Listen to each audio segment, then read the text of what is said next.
కొన్ని రోజులు ఎలా దీక్ష చేసిన అని చెప్పి ఆనందం లేదు. నేను తెలంగాణ వచ్చినందుకు అమరవీరుల త్యాగాన్ని నిరసనగా అని చెప్పి కదా. ఈ కొత్తగా పెట్టినట్టు ప్రకటించుడేంది, మీరు మీరు మీరు ప్రచారం చేసుడేంది,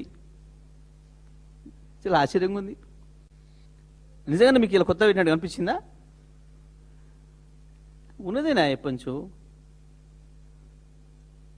ఓటు ఏదో ఉన్నట్టు లేని ఉన్నట్టు సృష్టించి ఉన్నది లేనట్టు ఓ డ్రామా కంపెనీ పెట్టి ఆయన వస్తానంటే ఈయన ఆపినంటే ఎవడొస్తే కూడా అప్పుడైంది నాకు అర్థం కాలే.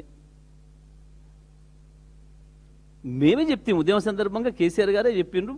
మేము అద్భుతంగా ఉపన్యాసాలు పాటలలో కూడా చెప్పినాం. రావచ్చు పోవచ్చు,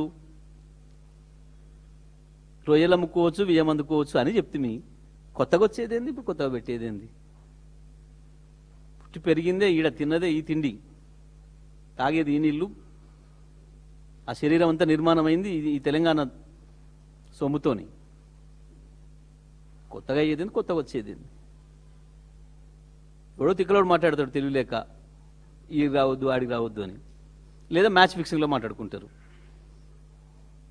ఇదంతా ఒక మ్యాచ్ ఫిక్సింగ్. మోడీ, చంద్రబాబు, రేవంత్ రెడ్డి, జనసేన ఇవన్నీ ఒకటే టీం, అన్ని కలిపి ఆడుతున్న నాటకాలు తెలంగాణలో. కొత్తది ఏది లేదు. ఒకటే థియరీ, ఒకటే సినిమా, ఇది ఒకటే కథ, రకరకాల సినిమాలు తీస్తారు గింత గింత మార్చి. గా పద్ధతుల్లో ఈ డ్రామాలు తప్ప ఏం లేవు దీంట్లో. ఏ సినిమా చూసినా ఏముంటుంది, చివరి ముగింపు అదే.